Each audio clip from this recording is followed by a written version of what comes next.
Welcome back to the channel. This is Trinity Storm and you are watching second part of What If Naruto Was the Black Dragon of Apocalypse. If you enjoyed this video, please like, share and subscribe to the channel. Now wasting no more time, let's start the story. A place to train. So that's why they went to the beach. They needed a place where they could eat, sleep, relax, and train without being bothered. That's how the first 5 days went. Team Natsu, Team Shadowgear, and Juvia all had time to relax in the morning, but they all worked as hard as they could in the afternoon and late evening. Natsu ran several laps with weights on his back. Lucy worked with one of her celestial spirits, Capricorn, to get better at controlling her magic. Ezra worked on her swordsmanship, and Wendy worked with Levi to figure out how to use the spells she was given. Even the ice projectiles that Gray made for them to practice with were broken by them together. Slowly, they were getting a better handle on their magic. They would be ready for anything in 3 months. They had no idea that this night and the next day would not be normal at all. Now that it was night, the group was relaxing in the hot springs of the tropical hotel where they were staying. Lucy called out to Juvia as she relaxed in the warm water, "Juvia, hurry up." Wendy was very red because of two things. 1. The hot water made her head hurt. 2. She was looking at Urza Scarlet's body while it was completely naked. As she looked at Urza's chest, though, she felt a lot of jealousy coming on. She didn't mean to, but she put her hands on her chest by accident. To her surprise, she didn't feel much. Why do all the guys have bigger chests than I do? That's not right. She cried out in her mind. Wendy would never be able to solve that problem. She was jealous that all the other women in the guild had bigger chests than she did. When she met another Edilus, things got even worse. The girl who was her twin was not small. Nope. Not even close. She was in her late teens or early 20s and was a pretty woman. She had curves all over her body, and the tight clothes she wore showed off all of her girly qualities. The 2 bumps of flesh on her chest were the thing that stood out the most. Her breasts were big. They were at least DDs and almost S, which means they could beat Lucy and Urza in a fight. Why didn't she have big breasts like her partner? It got even worse when Ritas, a fellow mage and painter in the guild, drew pictures of how everyone would look in 7 years. The picture of Wendy was not very good. She did look like an adult, but her chest was as flat as a board. It hurt the young girl's sense of herself. Before she can think about anything else, she hears Lucy tell her to look up at the sky. As she and everyone else looks up, she sees stars falling from the dark sky. Every other member of the guild who had left to go train, like the Thunder Tribe, the Takeover Trio, Kana, Gajeel, and Lily, and even a certain blonde, were watching the streaks of light fall from the sky. All of their eyes were full of passion, joy, and, most of all, hope. Hope that tomorrow will be better. Back at the hot springs, Urza hears a noise around the wooden fence and throws several daggers at the wall. Everyone wanted to know what was going on. She said that she thought she heard something and was curious if the boys had tried to look in. This made Levi and Wendy feel bad, and it made Lucy very angry. Juvia didn't believe that her Gray-sama would do something like that. Urza just laughed and said she'd go get them so they could join them. The other girls stared at her, and Lucy tried to stop her, but she was too strong. Over the fence, Natsu, Gray, Jet, and Droy were all half asleep after getting stabbed in the head with a dagger. Natsu, Gray, and Jet all thought it was all worth it. Because the dagger hit his behind, Droy was in too much pain to think such thoughts. Something that made the other people wonder how on earth he got hit there in the first place. After a few hours. Later that night, the girls asked the boys to drink with them. The boys said they would join, but they wanted to wait until they felt better. But when they went to see the girls, they found a scene straight out of a horror movie. It sounds like the girls were tired of waiting and decided to start drinking before the boys got there. They drank all 7 bottles of sake, which was a shame, and were now happily drunk.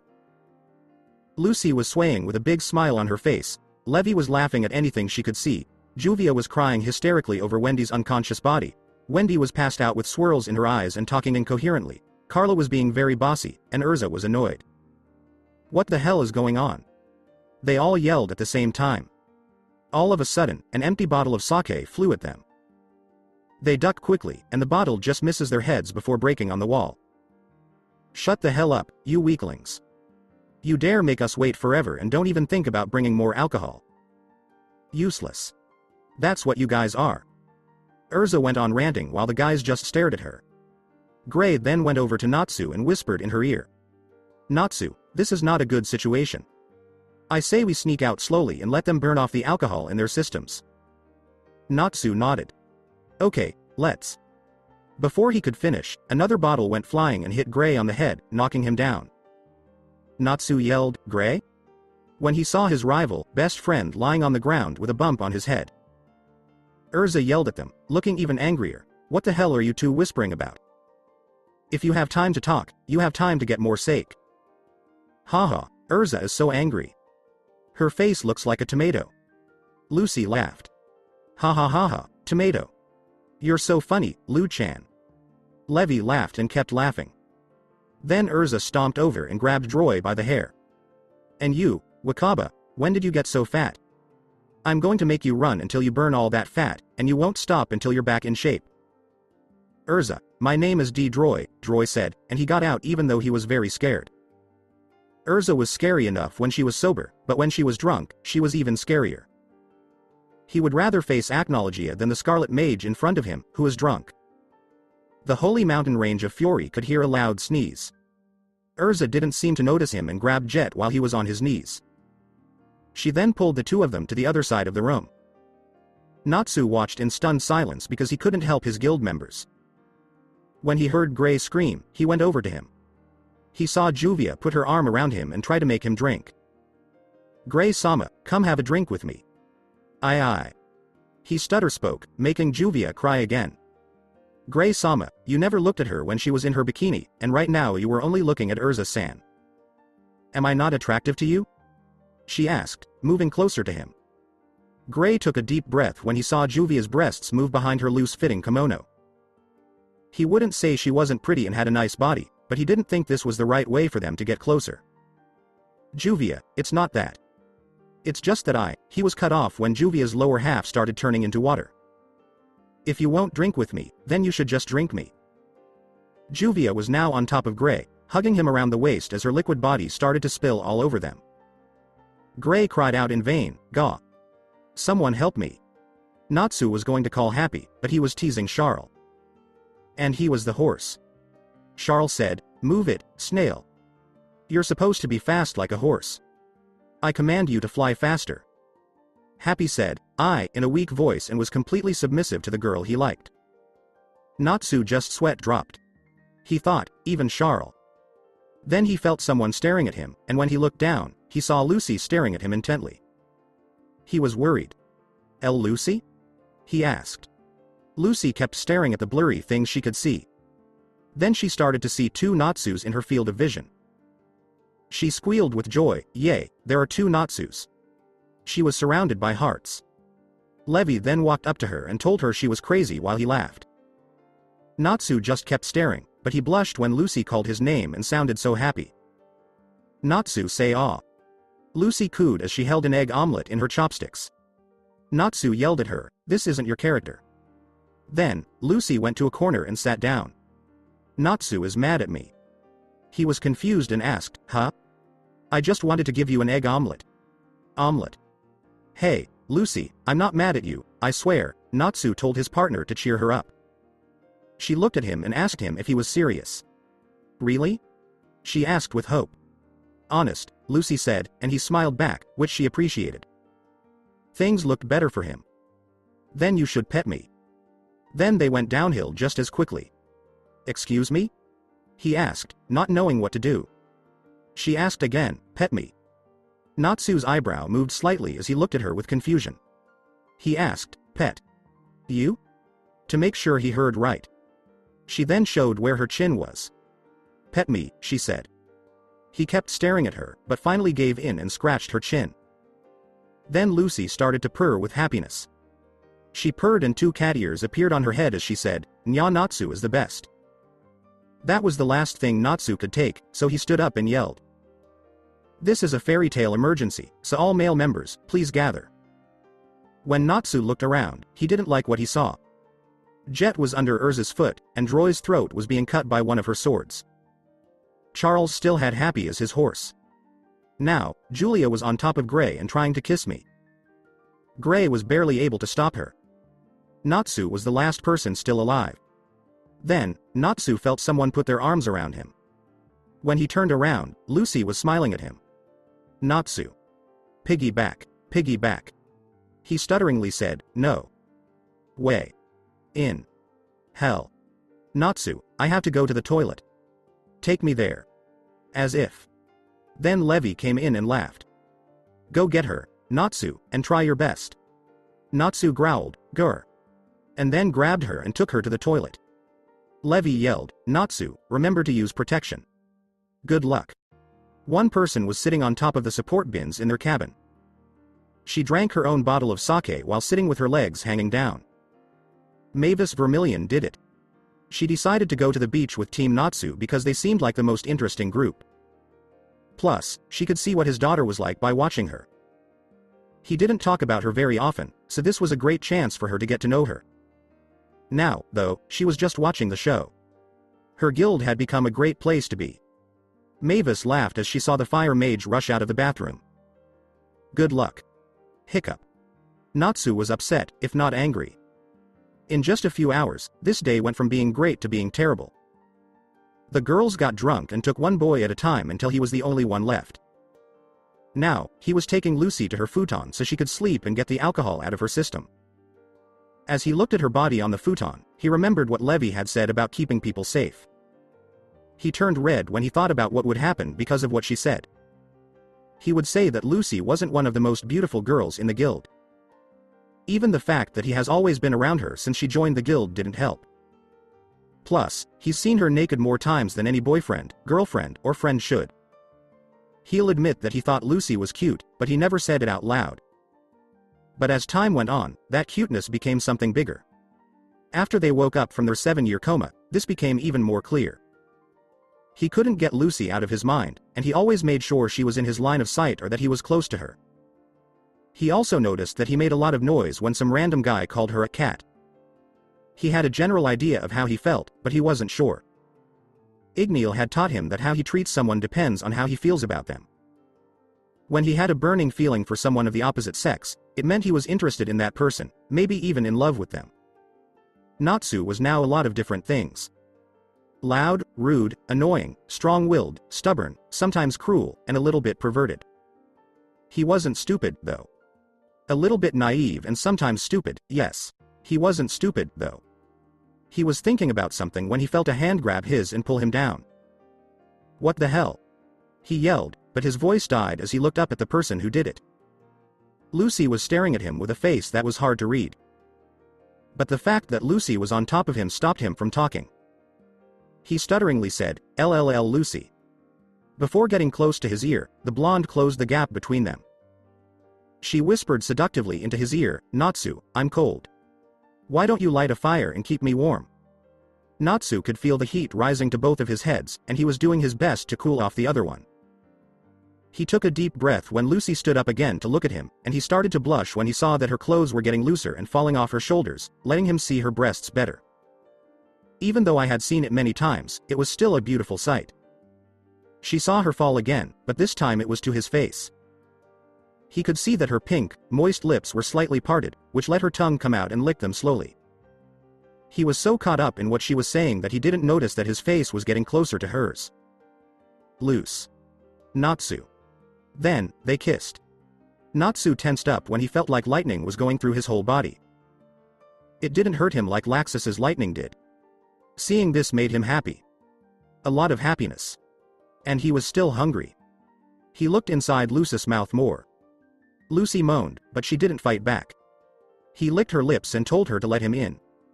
She gave in quickly to that feeling, and Natsu jumped right in. They started wrestling with their tongues, which made them feel better all over. As they ran their hands over each other's bodies, the heat was getting to them. They finally broke apart so they could breathe. Both were heavily panting, but they kept looking at each other. During their intense masking session, Lucy ended up on the bottom and Natsu on top. Her chest was moving up and down, her lips were wet and dripping saliva, her hair was all over the place, and her eyes were cloudy. Filled with desire. Want him and only him. She couldn't look better than she does right now. He probably looks the same to her, too. Then, Natsu saw that the belt was loose and about to come off. Before he looked up to see what she thought, he put his hands on the belt. She just smiled at him, and that was his sign. He was about to jump in when he heard screams. He turned to see what was going on. Gray, Jet, and Droy all had different marks on them and were running towards them. Gray's face, lips, and chest were all covered with kiss marks. His face looked confused, but his eyes were filled with fear. Jet and Droy had cuts and bruises all over their bodies, which is likely because Urza had another temper tantrum and hit them with it. All of them were coming straight for him while he was with Lucy. Gray started to say, "Natsu, we need your help. Urza has completely lost it, and we need to," but he couldn't finish when he saw where the pink mage and his blonde partner were. Jet and Droy were also looking at them with wide eyes. This isn't what it looks like.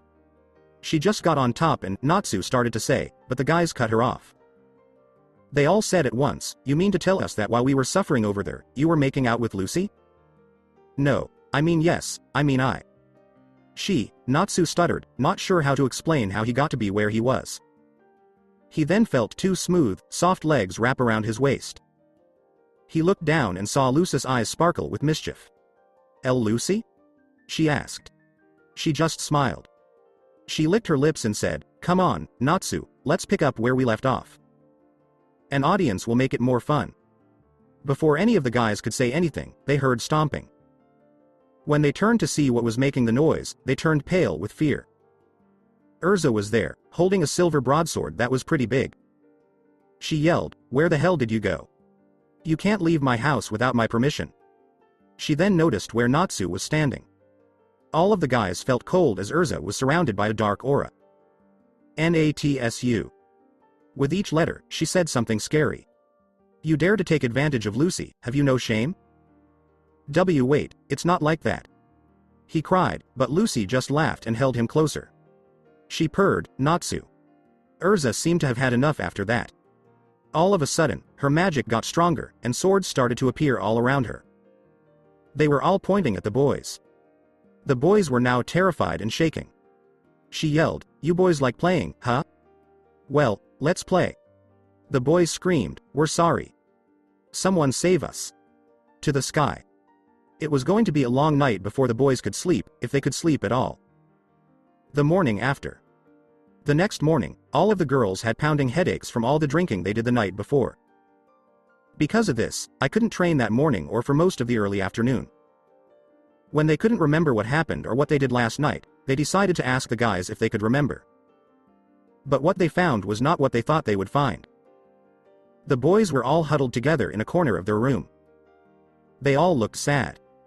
They had cuts, black eyes, and bruises all over their bodies, and their robes looked like they were made of paper. When they asked the boys what happened, they wouldn't tell them. Eventually, they said, they all got really drunk and got into a big fight, which led to them being in this state. Then, they said, nothing else happened. The girls knew that was a lie, but when they asked the boys for more information, they shut down and wouldn't say anything. So, nothing was done about it. At least for now. Lucy did notice that every time she touched Natsu, he would blush and not be able to look at her. You could say the same thing about Juvia and Gray. This made the two girls wonder what they had done, but they knew they wouldn't tell them. At the end of the day, everyone was taking some time to relax. Wendy, Jet and Droy went to the snack bar to get some ice cream. When they asked if the others wanted anything, they said no, so they waited for them to arrive before starting training. All of a sudden, a small geyser erupted from the ground under Lucy. Kya! Lucy screamed in shock as she fell off the unexpected sand tower and hit her bottom. Everyone was scared because they thought it was a new enemy, but the fear quickly went away when they found out who made the sand tower. A woman in her late teens did it. She was light-skinned and had short, hot pink hair.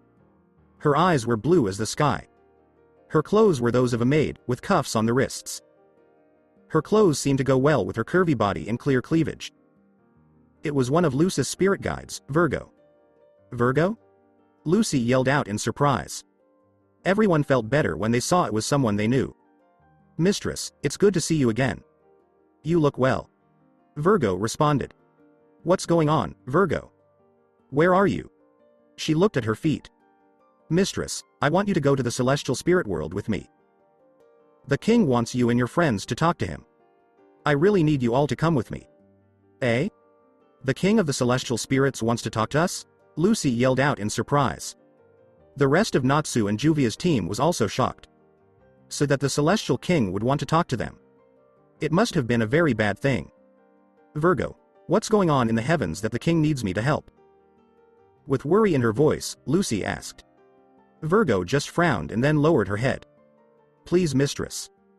The most important thing is that you and your friends come with me. Everyone looked at each other and thought about what to do in silence. Please tell me what you're going to do now, mistress. I can't hold out any longer. Lucy and everyone else turned to look at the maid from heaven. Virgo, take us to the world of the stars. We won't let down our dear friends. We can be counted on. Lucy talked with a lot of energy, while everyone else smirked in a sure way. Virgo smiled. Then let's not waste any more time and go to the spirit world in the sky. Wait.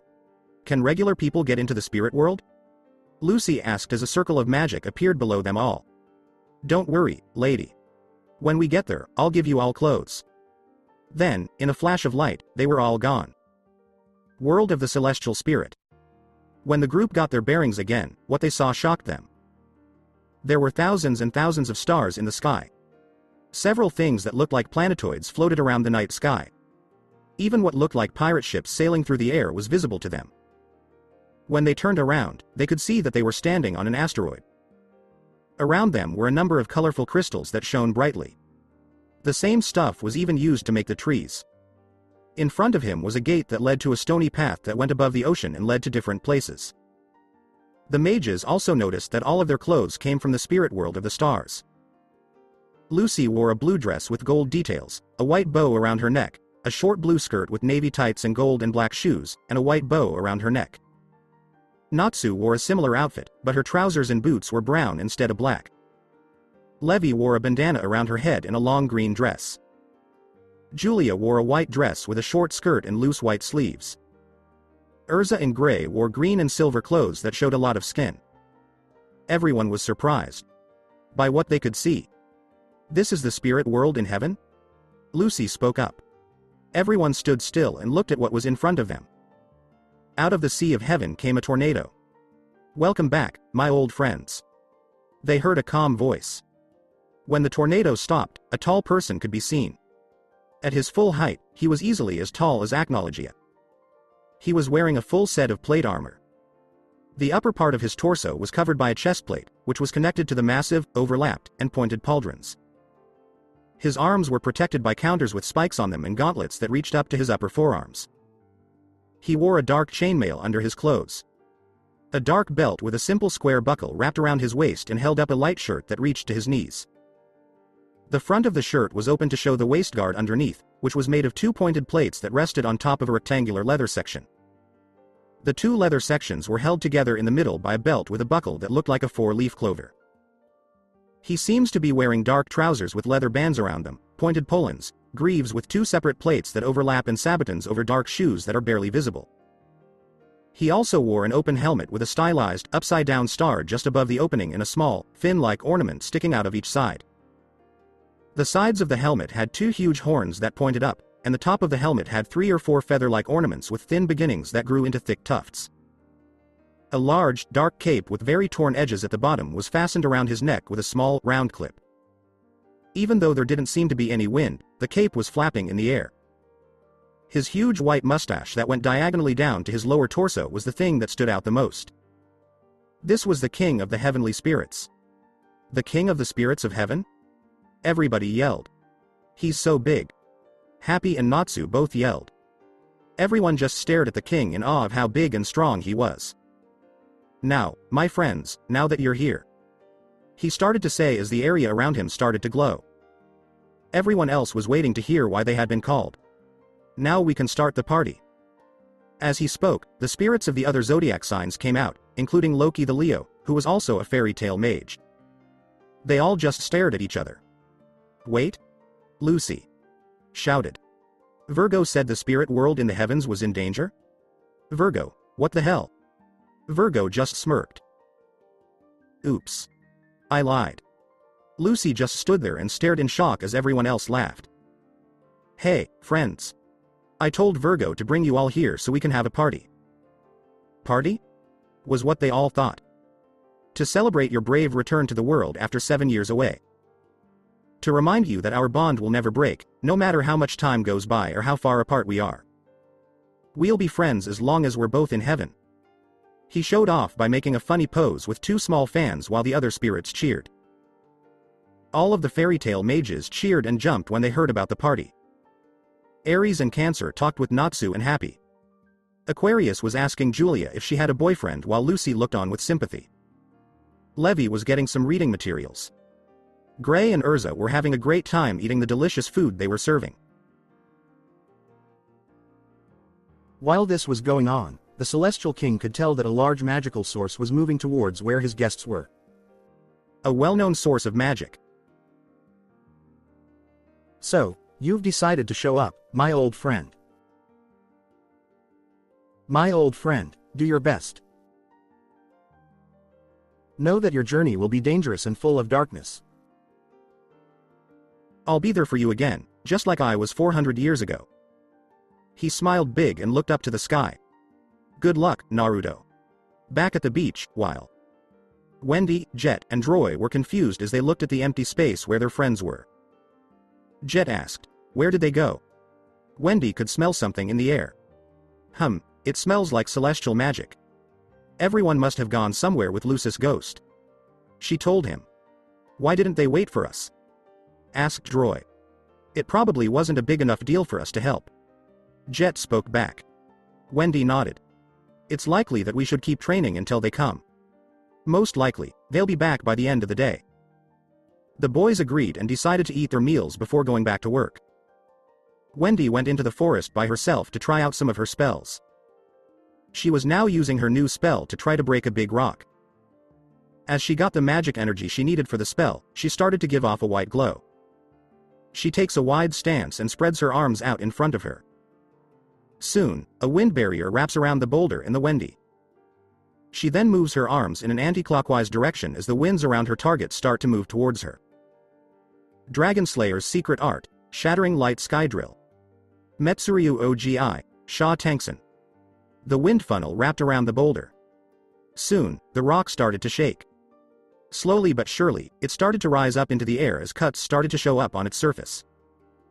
Wendy tried to make the attack go further, but she still didn't have enough power to hold the spell, so she lost control as it fell apart. With a loud whoomp, the boulder fell back down. Wendy was clearly getting tired because she was breathing heavily. This was her first try at the spell, and it didn't work very well. She still had to build up her reserves so she could control the attack and do much more damage. She looked up to see how bad the damage was that she had done. Several shallow cuts went all the way around the boulder. The damage was small, but it was a step in the right direction. If I can do this in just a few days, I know I can get better in 3 months. I'll learn how to do this magic and make Grandini and Tu-chan proud. She thought with a new burst of energy. She hears something all of a sudden. She tries hard to figure out that the tune came from a flute. The tune was very mysterious, but you could also hear sadness, anger, regret, and most of all, danger. She kept looking around, but it seemed like the flute tune was coming from everywhere.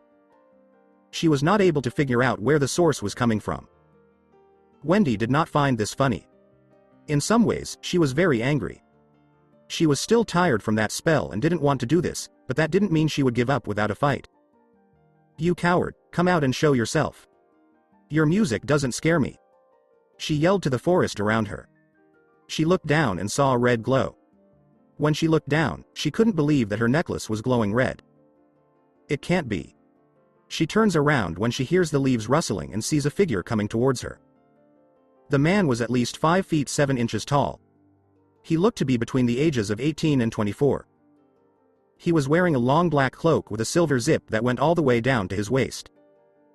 On the front sides of his hoodie, the coat had 2 silver decorations, and a chain connected the 2 sides across the front.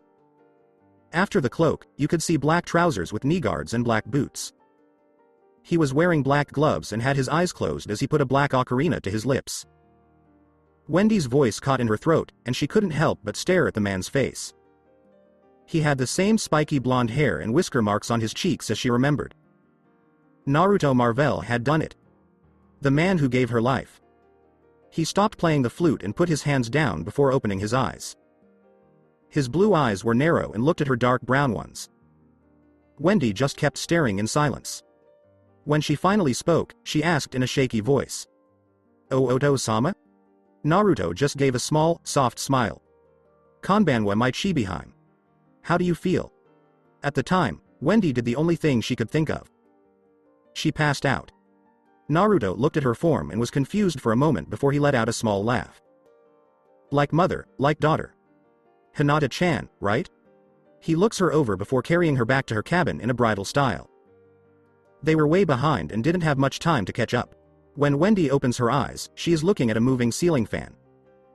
When she stands up, she sees that she is on a bed. She looks around and sees that she is back in her hotel room.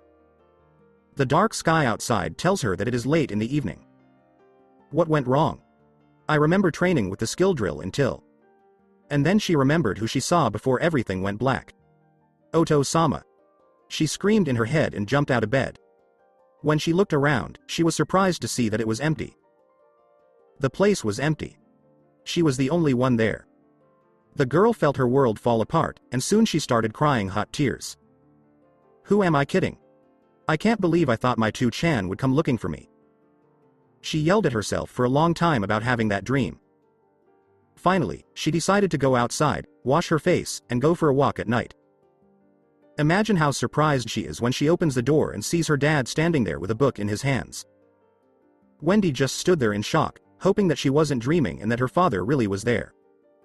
She asked, "Oh, Oto-sama?" in a weak voice. When Naruto looks up from his book, his daughter is right there in front of him.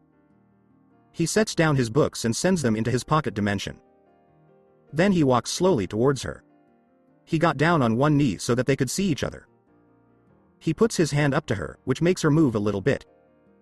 Before giving her a hug, he slowly touches the back of her head. "Yes, Wendy, that's your dad," he said. Wendy could not believe it. Here was her father. He was standing right in front of her and hugging her. She started to cry again, but this time it was happy tears. After so many years, she finally saw her father again. She started crying on her father's shoulder as they kept hugging him. Naruto felt his daughter's arms wrap around his neck and hold on for dear life, as if he would disappear if she let go for even a second. This made him sad because he didn't know that his absence meant that much to her. But, like him, she has spent most of her life alone, so he shouldn't be surprised by how she reacted. She wanted to be with them. She longed for a mother who would care for her. Raise her. She wanted a dad who would care about her. Guide her. Guard her. In some ways, she reminded him of himself when he was her age. This made him feel worse because he knew how important it was to know anything, even a little bit, about his family. She had Grandini, who was still alive and came to visit her sometimes, but that wasn't the same as raising a child. Yes, he was there in the shadows watching her, but because he was there, he also knew what she was afraid of and how insecure she felt. How she missed her, Tu-chan, and Ka-chan. How much she wanted them to be a family. He felt terrible about it, but now he had a chance to make things right. He told Hinata that he would be there for Wendy, and nothing in Earthland or the other realms could stop him. He moved Wendy so she could see him after what seemed like hours. She was crying so hard that her eyes were red and puffy, her cheeks were wet, and she was hiccuping a lot. If they were in a different situation, he would think she was so cute. "Wendy. Hi? Why don't you wash your face and change your clothes? We can get you something to calm your nerves. What do you say?" Wendy's eyes get really big, and then she quickly nods and runs to wash her face. Wendy could not believe it. Her dad was in fact here. He wanted to hang out with her. Now she knew where Grandini and the other dragons were. She could even find out more about him and why he wasn't there for her. This was a chance she couldn't pass up. And maybe she'll even find out more about her birth mother. It took her at least 30 seconds to wash her face, dress herself, and stand back in front of her father. When Naruto saw how quickly his daughter had come to him, he blinked. He had to laugh to himself at how excited she was. It made him think of how he used to be in the past. "Well, someone seems happy to walk with their dad, and that makes me happy," he joked. Wendy turned red and started mumbling some words that didn't make sense. Naruto laughed again and then messed with her hair, which made her pout even more. "Well, Let's go, it's getting late, they said. Then they went to the hotel's food court. 2 big cups of hot chocolate were bought by the 2 people. Naruto got one with vanilla frosting and Wendy got one with cinnamon frosting. The 2 people were sitting on the white sands of the beach and looking up at the stars that lit up the night sky. The only sound they made was the slurping of their drinks, which was awkward. Naruto liked how his drink made him feel warm as it went down his throat and into his stomach. One reason he liked hot chocolate as much as he used to love ramen was because of this. It was the feeling of warmth that spread through his whole body. He hadn't eaten ramen in 400 years, but what can you expect when you're sent to a new world before ramen was invented? When he thought about his old habit, it made him remember the past. He tried so hard to forget his past. No child should have to go through what happened in the past. All because people were stupid, greedy, and scared. His life was full of darkness and emptiness. He feels a pull on his arm and turns to see his worried daughter looking at him. He realizes that he let Ki go for a short time, and Wendy was worried about what was going through his mind to make him so angry. Naruto shakes his head to stop thinking about bad things. He lets out a long sigh and then looks back up at the sky. Wendy was glad that her father had calmed down, but now they were both just sitting there in silence. It was very strange, but it kind of made sense. How do you start talking to someone you've been wanting to see again for years but don't know where to start? Naruto finally got up the nerve to say something. I know you have a lot of questions, Wendy. You can ask me anything, and I'll do my best to answer them. She said, I have so many questions that I don't even know where to start. A good place to start is always at the beginning. Wendy didn't seem amused by that answer, but she sighed and then asked the first thing that came to her mind. Are you really the black dragon of the end of the world, Acnologia? I have lived for more than 400 years, my daughter. In that time, I have been given many names, and Acnologia is just one of them. If you're a dragon, does that mean I'm half dragon? Not exactly. I turned into a dragon long after you were born and conceived. You're only half dragon because of Grandini and because you killed her dragon, but what I am is a bit complicated. She was confused and asked, what do you mean? Naruto sighed and said that he would explain later. Wendy chose to move on to the next one. Why did you try to attack Fairy Tail on Tenro Island? This time, Naruto looked at his daughter. At first, I came to the island to kill Zeref. That black mage owes me a debt that has been growing for 400 years. I didn't want to hurt your guild, but I wanted to see how strong it was. I saw that human I fought on MT. Zonia, and I knew your guild had 4 dragon slayers, so I was hoping for a good fight. He sighed, then shook his head and said, I'm sorry. But you guys were a lot weaker than I thought. None of you could even scratch me, let alone hurt me. That was kind of a letdown. Wendy looked down and knew that they had no power against her father. But. Wendy's head snapped at the but. You guys have guts. You all knew you had no chance against me, which is why your master told you to leave. But you didn't listen to him and stood your ground against me. You all wanted to take me down as a family. Wendy was paying close attention. In a way, I was happy. I was happy because you all still believed in Mavis Vermillion's ideals. It meant that everything she did to start Fairy Tail wasn't for nothing. You all attacked me and even sent me into the ocean. That surprised me and was the first time that had happened since my fight with Gildart's Clive. What happened? You guys reignited my excitement for battle against a worthy opponent. Gildart's was the first human to do it in a long time, and when I saw his guild mark, it piqued my interest even more. So I spared him and hoped you guys would come back to give me the same excitement. And you did, even though it was short. It was the most fun I'd had in a long time. Wendy gave a blank stare. Wendy replied, you do know how scared you made most of us, and you also put us in a 7-year coma. To be fair, I wasn't there to hurt any of you. The fact that no one died or lost a limb should show that. Gildart's lasted 3 minutes before he lost 2 limbs and got gutted. I fought all of you for well over 5 minutes and none of you got seriously hurt. I could have done more damage than what I was doing, but I didn't. That should show that I didn't want to hurt any of you. Yeah, I know. None of us really got hurt in that fight, but it was still a big blow to our pride. Plus, you didn't even use your roar until you came out of the water. You could have done it so many times, but I think I, the master, and Gildart's were the only ones who realized this, Wendy said. Yeah, that's true. And when I did roar, it wasn't at full power. I would say it was about 1/10. Then Fairy Sphere activated. To be honest, I only knew it was a defensive spell. I had no idea it would put you all in a coma for 7 years. Even if it hadn't activated, my roar wouldn't have killed you all. Seriously, maim or hurt, yes. Kill, no. Wendy's sweat fell when she heard that answer. She told Tu-chan, that's pretty cruel. Naruto gave a shrug. It's kind of in my blood, my dear. That's what happens when you kill and destroy for 400 years straight. Wendy's sweat drop got even bigger, and she decided to move on to her next question before she got a headache. Naruto sighed before looking down and answering, why weren't you there when I was growing up? Why did you leave me? Wendy, you must understand that I am one of the most feared and hated beings to ever walk this world. I am the personification of the end of the world. I am pure death and darkness. He then cupped her cheek with his left hand. But you were so innocent and sweet. The day you were born was the most important day of my life. You were so beautiful like your mother. You were born without a hint of malice or hatred. You were my light in the darkness. But after everything I went through, after everything I did, I soon realized I had no right to have you near me. I did not want you to be tainted by my darkness. A life on the run was not the life you needed or deserved. I wanted to give you a childhood, so I knew you would be happy with that old man Rubol. I knew he would treat you like any other child, no matter what your relationship to me was. He saw you as a surrogate granddaughter, and he felt he was doing me a favor as one of the few friends I had. I wanted to give you what every child deserves, a happy childhood with people who love them. Wendy couldn't believe it. Did her father really think he didn't deserve to be with her? That he didn't deserve to be happy in some way? She looked down and said, it would have been better if you had been there. I know that just stopping by every now and then wasn't the best solution, but it was the best I could come up with so I could keep an eye on you without getting too close and giving you my scent.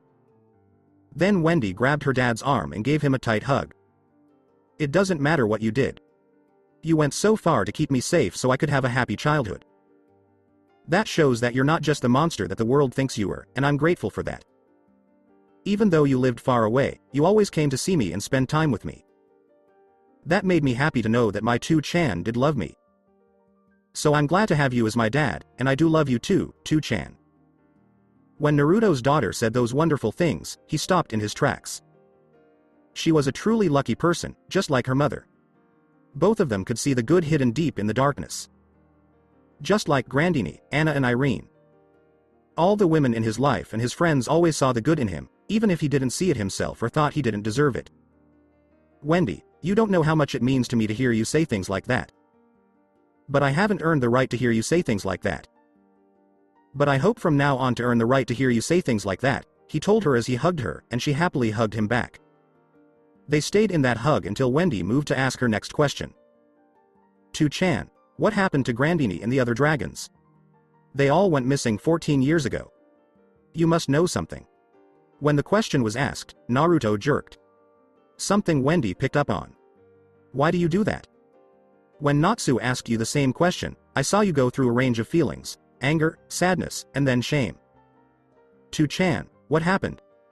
Naruto pinched the bridge of his nose and let out a deep sigh. Something that was happening more and more often. Wendy, what happened to the other dragons was not something I wanted or wished for. They were my nakama, my family, but what happened could not have been stopped no matter what I or anyone else did. Wendy bit her lip and asked the question she had been dreading. Did you kill them? Did you kill Grandini, Igneel, and Metallicana? Are they dead? Wendy was scared and asked. Naruto's heart broke when he saw the face of his daughter, but he kept going. Wendy, what happened was not what I wanted to happen. But honestly, I don't know. I know what I did to them, but I have no idea where they are. I did not kill them. At least, not exactly.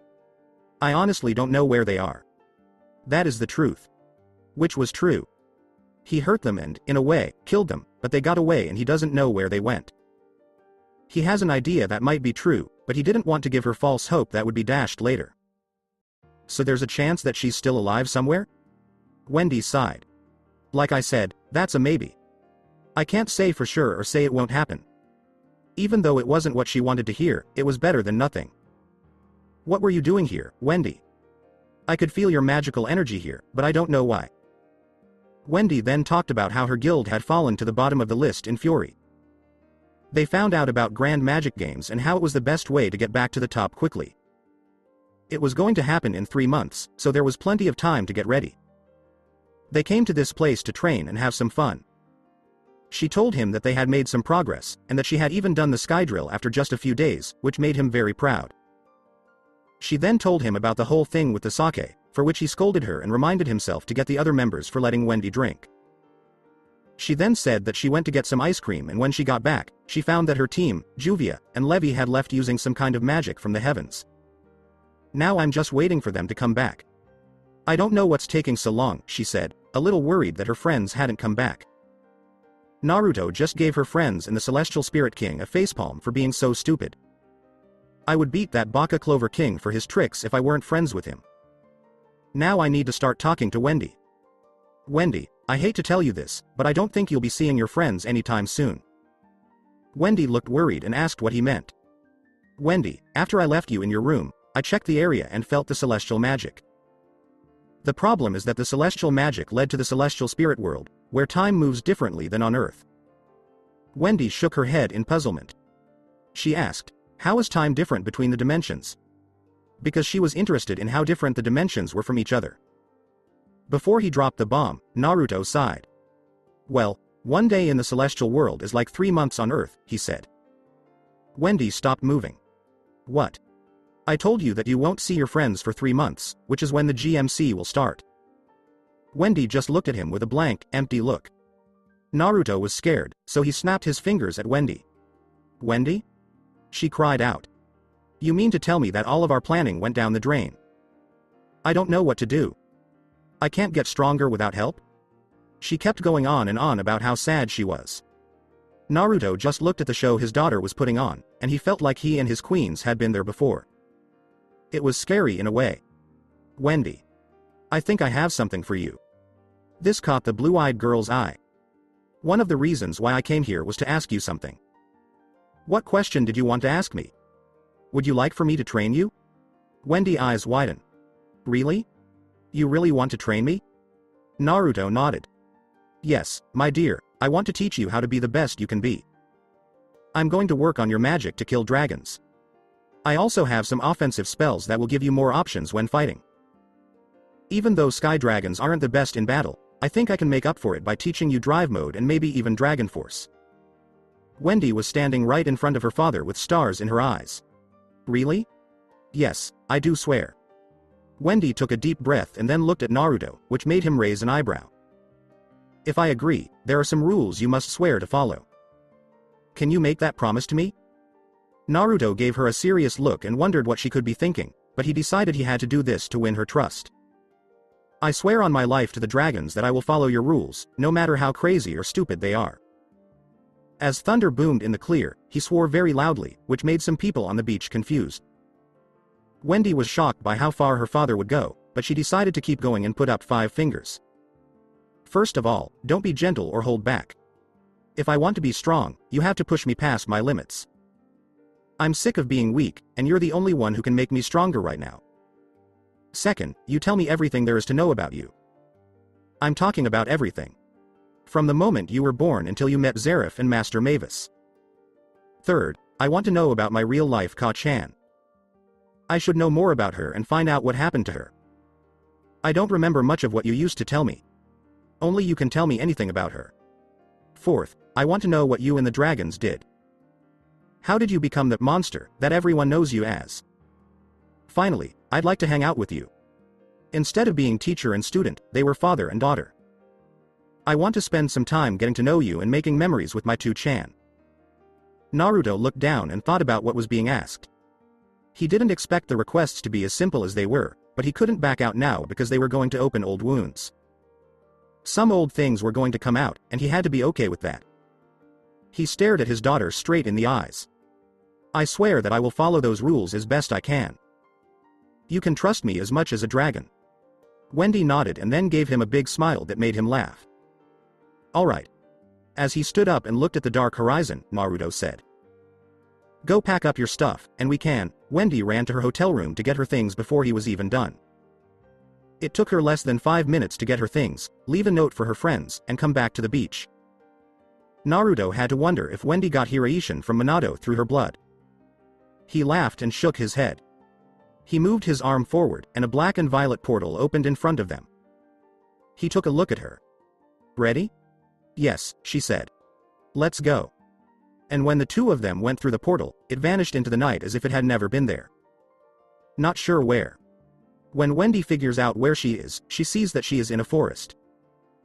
But she noticed that something wasn't right with the plants around her. The grass was a dark green color, the trees were black and had red leaves that looked like blood, and the bushes were the same color. She then looked up and saw that it was no longer night. Instead, the sky was a blood-red color. She could even see blue and yellow lightning flying through the sky. Even the air had a new taste. It was bigger and had a strange taste. In general, she felt strange about where she was. Where did she go with her father? When she feels a hand on her shoulder, she jumps. She looks to see if her dad is watching her. "I can see that your surroundings are making you change. When you come here for the first time, it can be a lot to take in," he said. "Where are we going, to-san?" Then Naruto looked ahead with a feeling of longing in his eyes. "This place is special to me and a few dragons. It's called the Bloody Forest because of the way the plants are colored. It's one of my favorite places to go in the Makai." When Wendy heard that, she stopped in her tracks. Did you say Makai?" She did. Naruto nodded. "Yes. Hell is the most common name for Makai, Demon World, Underworld, Netherworld, Niflheim, Reverse World, and Distortion World. All of these names are for different places, and when you add them all up, you get the hell of this world. This is one of many places that Giratina, the Death Dragon, rules over. Most dragons use this place to get away from other people so they can train without worrying about hurting people who don't know they're there. Only dragons or magicians WHO or above average can find it and get in, and only a very small number of mages know about it. I guess you could say it's our version of Tenro." Wendy was in awe and wonder as she looked around. She never thought that the dragons would be in charge of the so-called original home of demons and devils. Then she remembered that Grandini had said that dragons were among the first things to be born in the universe, and that they helped shape it into what it is today. So it's not too much a surprise that one of them chose hell as their home. "Why did you bring me here, to-san?" She did. Naruto smirked. "There are a few reasons why I brought you here for our little training camp. One is so that no one will talk over us. Like I said, this place is far away from everyone and everything, so it's not likely that you'll meet anyone here. This means we can train as hard as we can. Most importantly, time moves differently here, just like it does in the celestial spirit world. But that's not how things work in the celestial spirit world. In Earthland, 1 day is the same as 4 days here. So 3 months of training is the same as 1 year here." Wendy was seeing stars. This was a great chance for her to work hard and get in shape. She will also have someone who will push her to her limits and make her really strong. So, how will this training schedule work? Naruto thought about something for a moment. "First, I'll look at how skilled you are. Once I've seen all of your moves, I'll know how to teach you. But I already have some areas where we can work together." Wendy was interested in her dad. "How are you going to help me?" She did. "As I told you before, one of the ways I want to help you is with your Dragon Slayer's magic. In particular, Drive Mode and maybe Dragon Force. Since Sky Dragon Slayer magic isn't very good for fighting, I'll help you get more offensive magic to go with your transformations. In terms of your body, I'll help you get faster, stronger, and more sensitive. I'll also help you get better at hand-to-hand combat, so you have something to fall back on if you can't use magic." Wendy nodded because she thought her father's ideas made sense. But when she saw Naruto's sadistic and evil smile, the hairs on the back of her neck stood up in fear. "But make no mistake, my Chibi-hime. I will train you until you can't move. You'll get wet. You will get hurt. You will cry. I'll laugh, too. You will feel hurt. I'll make sure that happens," Naruto said with a wicked chuckle. Wendy was starting to wonder what she had done. She took a deep breath and then stared back defiantly. "I am not afraid, to-san." She was sure of what she said. To her horror, her father's evil smile seemed to get worse, and it got even worse when he started to laugh evilly. "Yes, my daughter, you will. You will be." He laughed even more evilly as he replied. "Yes, Wendy did wonder what on earth she had gotten herself into. Wendy grunted as she slid across the ground. She was really out of breath because of the workout her dad was giving her. Her dress was torn, she had cuts and bruises all over her body, and she was bleeding from many different places. If she looked around, she could see that her blood had been splattered all over the training field they were using. As the last part of her workout for the day, Wendy was fighting with her father. Though calling the plan he made for her a workout would be a huge understatement. Naruto was not joking when he said he would make her suffer. The schedule he made was so bad that only the devil could have made it. Her schedule looked like this. Wake up between 5 and 5:30 a.m., eat breakfast, and do some warm-up exercises. From 5:30 to 6:30 a.m., they did 10 laps around the perimeter. 7:30 to 9:30 a.m., she had to avoid rocks and other things that were thrown at her.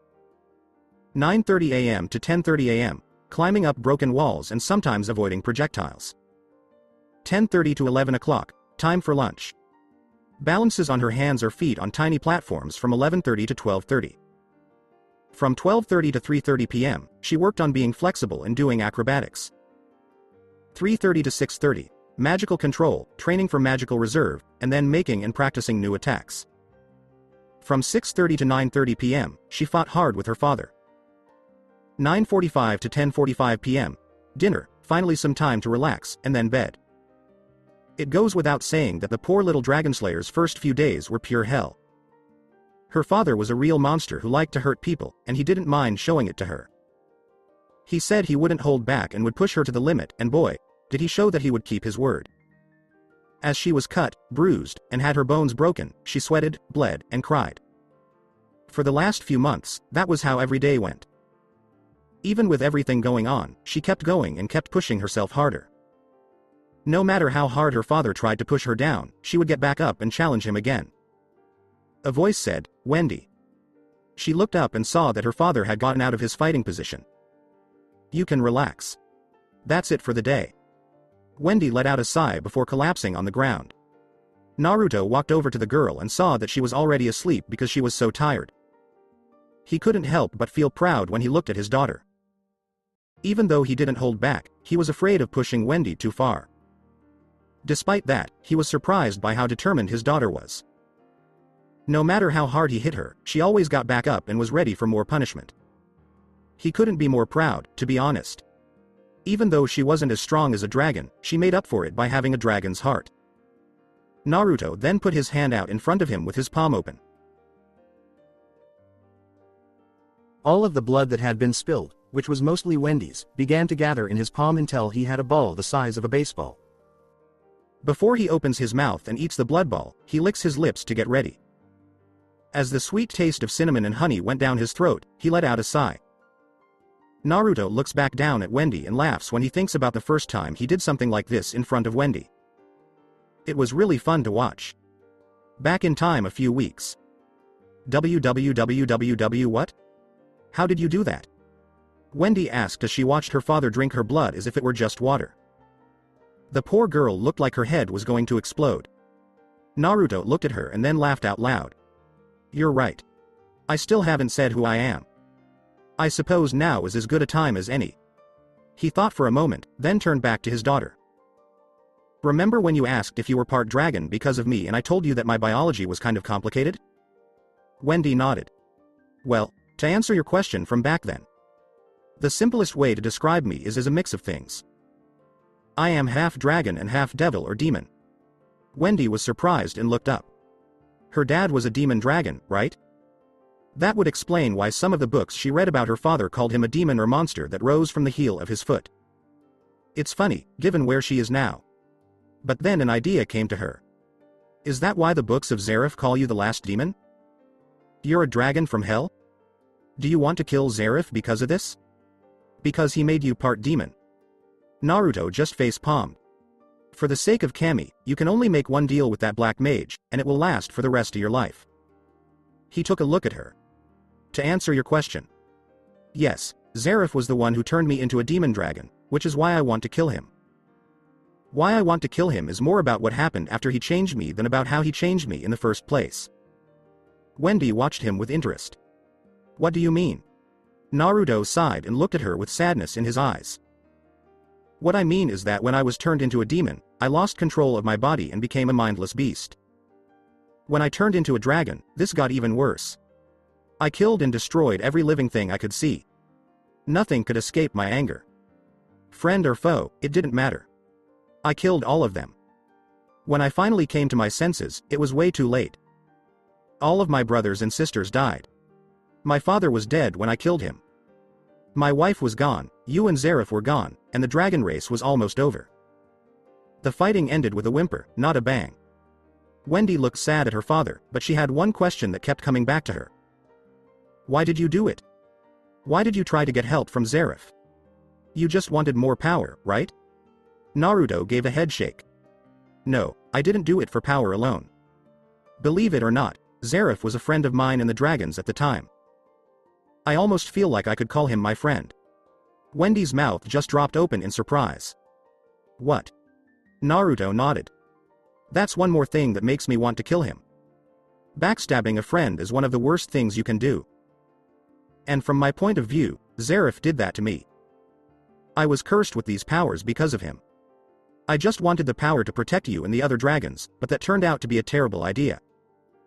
Now that I think about it, I wish I had listened to him when he told me how dangerous it was, but I was too stubborn to do so. So I'm just as responsible as he is. Wendy felt sorry for her father. All he wanted to do was protect the people he cared about, but everything was taken away from him instead. And the saddest part was that he did it himself. Then Wendy asked her a question that had been bothering her. What kind of demon are you, Tu-chan? Naruto thought for a moment before answering. Yeah, that's it. My demon side is kind of strange. Wendy seemed lost. What do you mean? Naruto groaned. What I mean is that the demon that was put inside of me wasn't really of a certain kind. It was just a dark thing, which is why it had such a big effect on me. He saw that his daughter was confused, so he told her more. You see, Wendy, darkness is an old idea and an old thing. As in very old. Since the beginning of the universe, it has been here. Before the universe came into being, there was nothing but darkness. So it was the beginning of everything. That makes it very strong, but also very dangerous. The reason is that darkness is a power that can change quickly and is very sensitive to bad feelings. I was very angry at the time. Angry feelings that had gotten the best of me more than once. So when the demon of darkness was put into me, it did make all of my abilities stronger. It also made me even worse in the ways I was bad. My anger got out of hand and I couldn't hold it in, and you know what happened. Wendy then asked him why he said his biology was hard when he seemed so easy to understand. Naruto said more. The thing is that one of my skills was being able to steal and take in souls. This let me use the skills of the people whose powers I had taken on. The problem was that the demon power of darkness gave me some of the traits of the souls I had taken in. Remember that I've been alive for 400 years and have eaten a lot of souls. Not just the souls of humans and dragons, but also the souls of vampires, hollows, werewolves, devils, high-level demons, incubi, succubi, etc. So I got a lot of their qualities and skills. The vampire was probably the one that stood out the most. I think that's because they can get the life force from other people by drinking their blood. And people believe that a person's life force comes from their soul. In some cultures, blood is seen as the liquid form of a soul. This made things worse for me because I had an uncontrollable hunger for blood and flesh at the time. So, the vampire was the most likable of the demon souls I took in because of how much it was like me. This is probably why its powers seem the most useful to me. Wendy nodded. So now I understand why he said his biology is strange. He is part dragon and part demon, but the demon part is made up of all the demons he's eaten. And, considering how many souls he's probably eaten, it's surprising that the vampire was on top. But, as her father said, that's probably because the vampire and he have similar tastes and skills. Then Wendy thought of something terrible. Wait, are you not going to use me as a blood bank? Wendy asked with a scared voice. Naruto just laughed and shook his head. No, Wendy, he said. Even though it would be funny and your blood tastes good, Wendy looked like she was about to pass out. I'm not going to use you as a blood bank.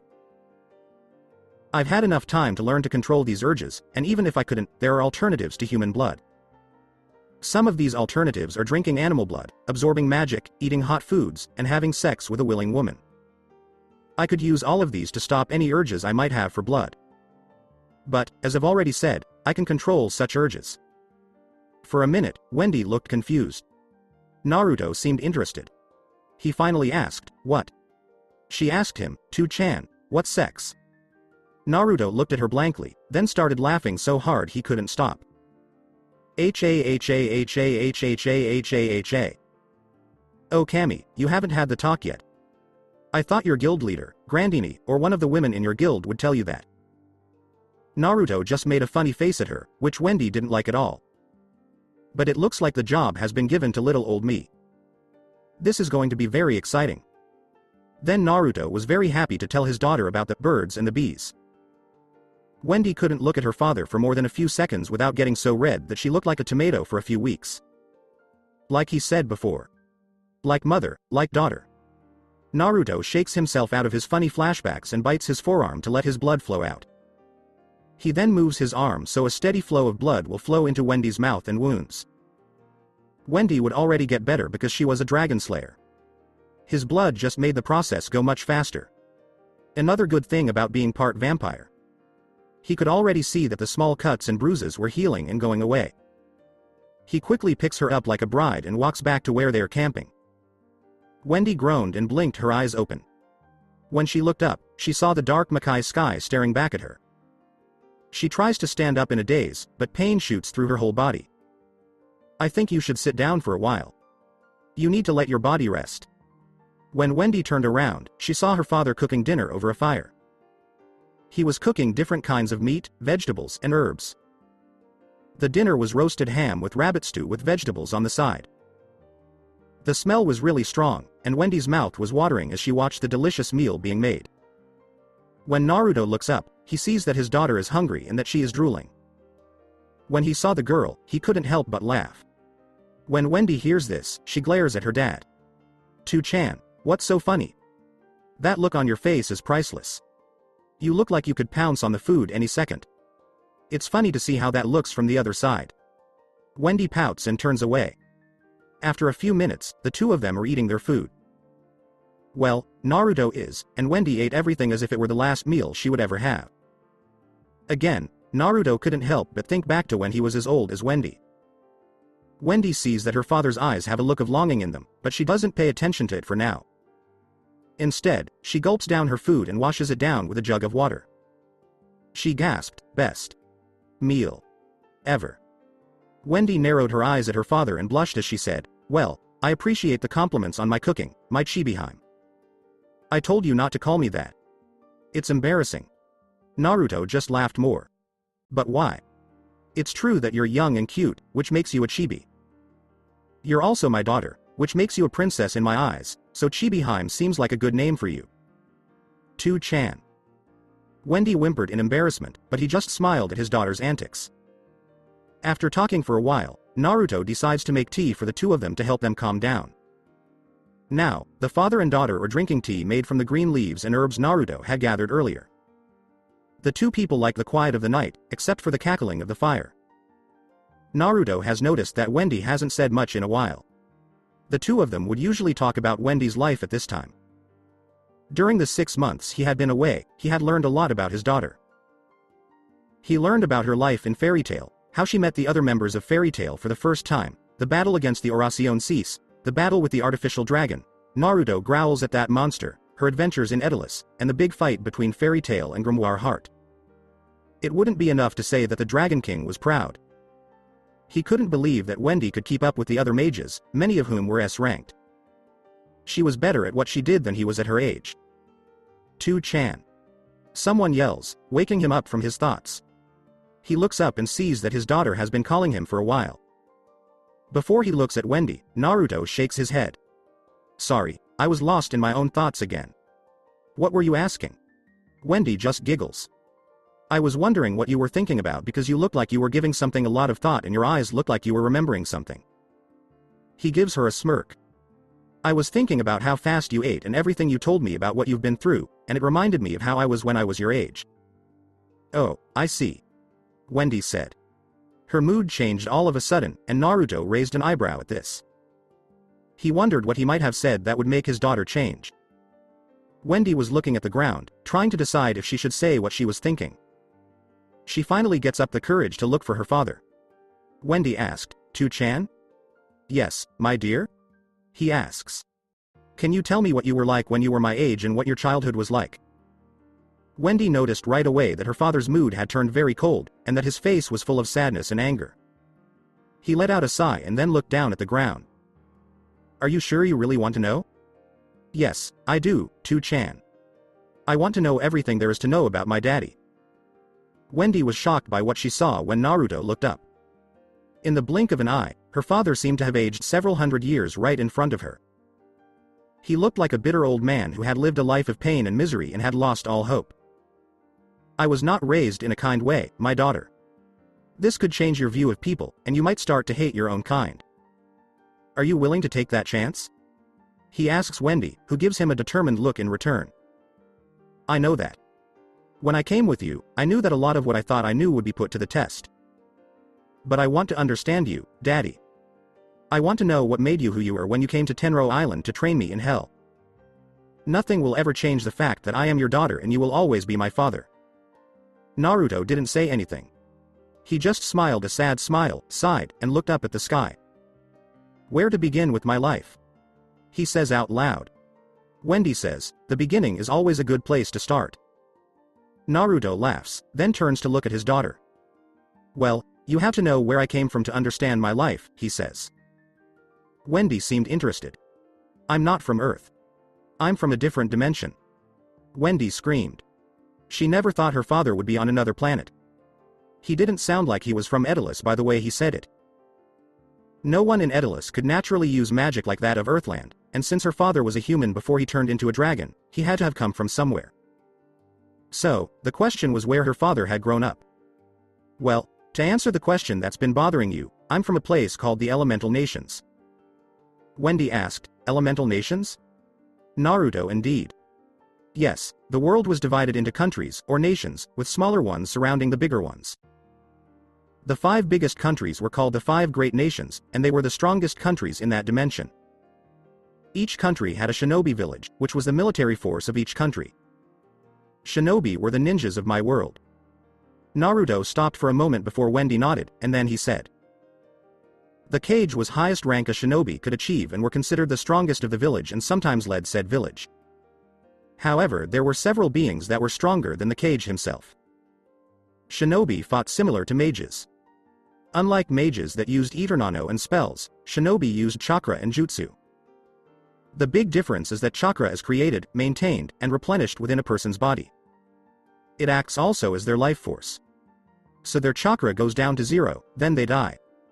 Jutsus are the shinobi equivalent to spells that are performed through a series of gestures called hand signs. Like with magic, jutsu have various forms and can be used for a variety of attacks. Before you ask, I don't have my chakra network anymore, because it was completely combined with my magical reserves. So the two are now just one giant pool of energy. However, I have been able to replicate some of the techniques I have seen throughout my life as a shinobi using spells as a substitute for hand signs. Wendy nodded, and then her dad went on. Now there were several beings that were stronger than the Kage. The ones that were on the top of the list were the Biju. The Biju or tailed beasts were literally giant constructs of chakra that gained sentience. Each tailed beast is ranked by the number of tails it had and each one had their own unique personalities. There were 9 tailed beasts. Shikaku was a 1-tailed tanuki. Matabi was a 2-tailed cat covered in blue flames. Isopu was a 3-tailed armored turtle. Son Goku was a 4-tailed monkey. Koko was a 5-tailed beast with the body of a horse and the head of a dolphin. Wendy raises an eyebrow at this. Seiken was a 6-tailed slug. Chome was a 7-tailed armored beetle. Gyuki was an 8-tailed octopus with an ox's upper body, and finally Kurama the 9-tailed fox. Kurama was the most arrogant, destructive, and most powerful of all the tailed beasts. While the others would have some neutrality with humans, Kurama outright despised almost all of humanity.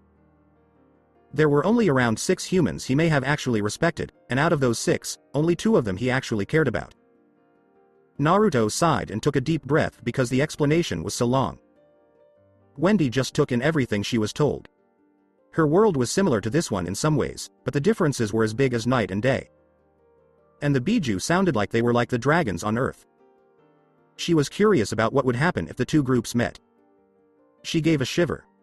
Now that I think about it again, I don't want to. If the Biju and the dragons ever met, they could do so much damage that most or all of Fury would be destroyed. She thought about this before asking something that was bothering her. Wait, if that's true, where was I born? In Earthland or in the elemental nations? Wendy asked, looking confused. From what I can tell, she should have been born in Earthland, but where did her mom come from and how did her dad get there? Naruto let out a sigh. He knew this was going to be hard to explain. Okay, listen up because this could get confusing, she said. Wendy nodded. Okay, so before I came to Earthland, Kurama helped me make a deal with a god. This god was the Shinigami, the god of death. Wendy's face turned pale and she asked, what? Naruto nodded. Yup. The deal was that Kurama would sacrifice his ability to reconstruct and allow the Shinigami to have his soul for all eternity.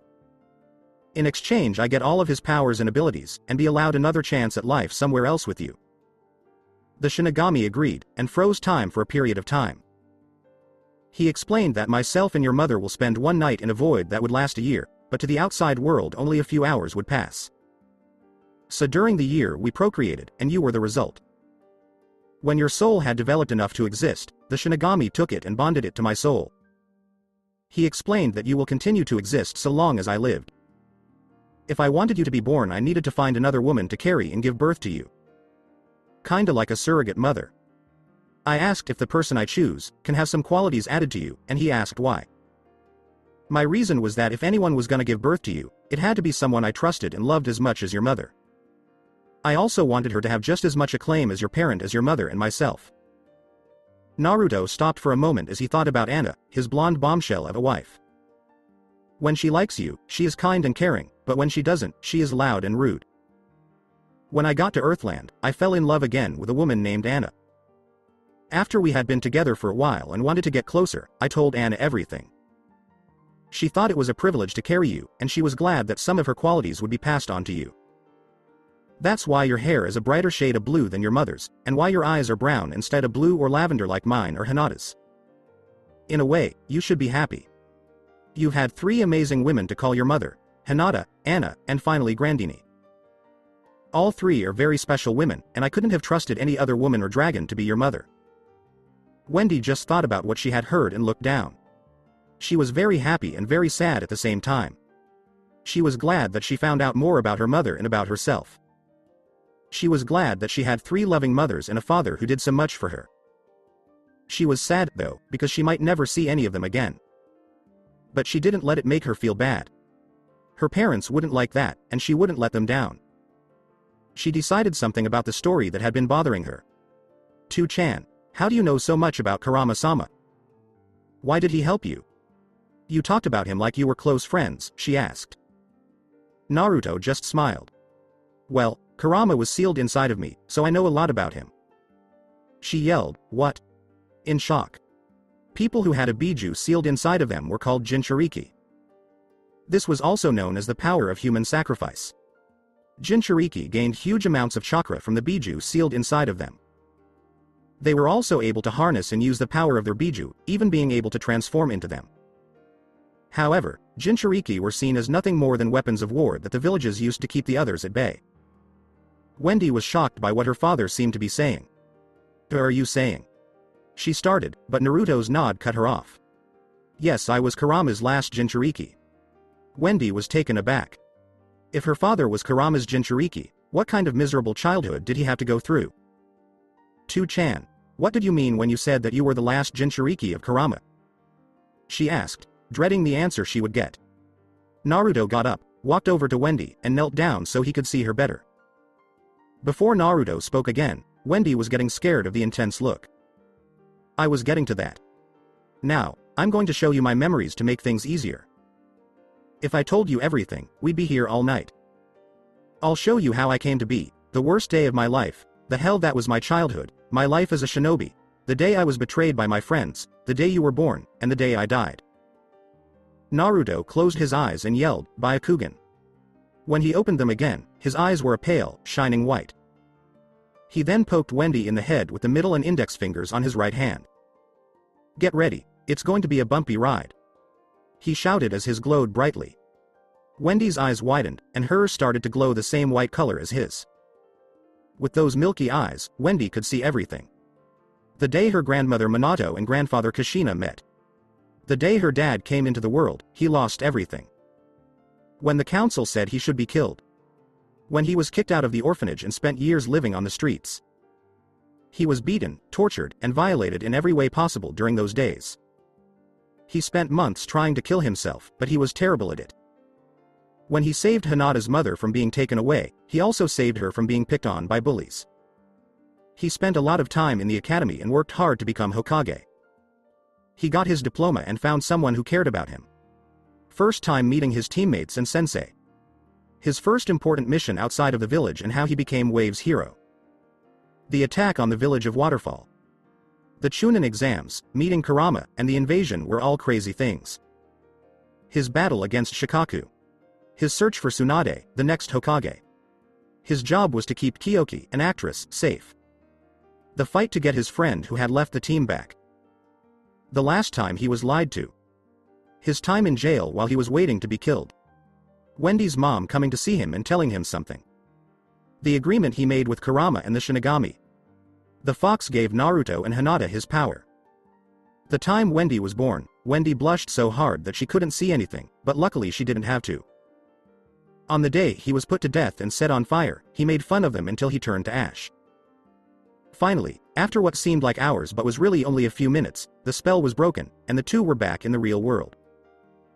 Naruto looked over and saw Wendy's head was down, but he could still see that she was crying and that her dress and cheeks were wet. During that whole thing, Wendy had cried so much.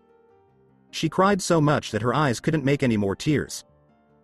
All she could do was loudly sob and shake. She had never in her life seen something so scary. Even though her father rushed through some parts of the story, she still understood what he was trying to say. That his life was really hell, but she couldn't figure out why. Why did her dad have to go through so much trouble? Why should he have to pay for that masked jerk's greed? How could the village be so cruel to such a nice child? She couldn't understand it. She now knew why her father had told her to be careful at first. She could feel a lot of anger toward that village. She knew that no amount of reason would ever change how she felt about those people. They didn't deserve for her or anyone else to forgive them. Like her father said, most of them were trash. She decided to tell her father what she thought about those memories before she cried anymore. Naruto was expecting a lot of responses, but Wendy's bear hug was not one of them. He blinks and then looks down. When he does, he sees that she is giving him the strongest bear hug the young mage could muster. Then, through her tears, he heard her say something. Say, "I'm sorry. Say, I'm sorry. Say, I'm sorry." Naruto didn't understand. Why did she say she was sorry? He put his hands on her cheeks. And she turned her head so she could see her. "Wendy, why are you sorry?" he asked. Before she answered, she took a sniff. "Because I made you remember such terrible things, and I caused you so much pain just to satisfy my own needs. Wendy, it's the only fair thing to do based on our. Nothing about your childhood or life was fair." Naruto was shocked by the outburst. "You shouldn't have had to go through all that. The Sandaime and the others didn't do much to help you. In fact, the people of the slums, the Ichiraku people, and my mother did more for you than most of the villagers. But you stayed loyal to them. They threw everything at you, but you kept going. Why? Why did you keep trying to be loyal to them? I don't understand." Naruto sighed because he knew this was how his daughter would react. "Wendy, where would I have gone? I had no one and nowhere to go. If I left, I would have been chased until I was brought back. I thought if I became Hokage, they would look up to me. It was my last hope for the village. I thought I could finally be loved. But that hope died the day I was locked up for bringing back their Uchiha." Wendy sobbed into his chest as they held each other in silence. Wendy asked, "Tu-chan, do you hate me?" Naruto's eyes get bigger, and he looks at Wendy with shock in his eyes. "What?" Sniff. "Do you hate me? Do you hate that I remind you so much of Hinata Okawa-sama and Anaka-san? Is that why you stayed away from me, because I reminded you too much of them? Do you regret having me?" Slap. When Naruto hit Wendy in the face, she got the biggest shock of her life. Wendy stood still like a statue until Naruto picked her up and gave her a tight hug. Wendy, listen to me. I will only say this once, so you should pay attention. I do miss your mom. I wish I was with them both right now. But I would never, I repeat, never be sorry to have you. You showed that Hinata and I really loved each other. You helped me keep my mind during some of my worst times. You were my light in the dark, and you kept me from going completely crazy like your mothers did. Wendy Marvell, I love you. And I always will, no matter what. You are my daughter, and I will always love you. I swear to the dragons, lightning strikes, that's true. Wendy was still stunned before she buried her face in his chest and tightened her grip on him in the hug she was stuck in. She kept saying, thank you, over and over while Naruto just held her until she fell asleep from being too tired to think or move. Naruto took her to her sleeping bag for the night. As he went to sleep, he heard her say one more thing. I promise, To-chan, to take away all your sadness. And make you the happiest dragon who has ever lived. I promise you that. Wendy didn't know it, but Naruto gave his daughter a small smile and a kiss on the head. You have Wendy already. You have already. Naruto was about to fall asleep when he saw a strange seal on Wendy's stomach. Curious, he puts his hand on the seal and pours magic into it. The Dragon King is blinded by a flash of light. Naruto blinks. When he figures out where he is, he sees that he is in the middle of a big field full of flowers. The lake was far away, but he could see it. He looked to his left and saw a hill with a big tree on top. The sky was a bright, clear blue. Naruto knew right away where he was. Wendy's world inside. I haven't been here in such a long time. I probably haven't been in here for about 400 years. Naruto, I never thought I'd see you here of all places. When Naruto heard that voice, he stopped moving. He could almost always find it. That sweet, gentle voice. He looked around and saw a dragon. This dragon's body seems more like that of a bird. It was covered in white feathers and had a body that looked like a bird. It had 2 wings, and on top of those wings, it had 3 fingers. It had 3 sets of sharp, but soft, bird-like claws. Her head was flat, and feathers were all over it. She had 3 tails with no bumps. Her eyes were the color of the ocean. As always, beautiful. He thought. It's good to see you again, Naruto. It's nice to see you too, Grandini. So that's it for today. I hope you guys enjoyed it. Don't forget to like, share and subscribe to the channel for more awesome stories like this. Thank you. See you all in my next video.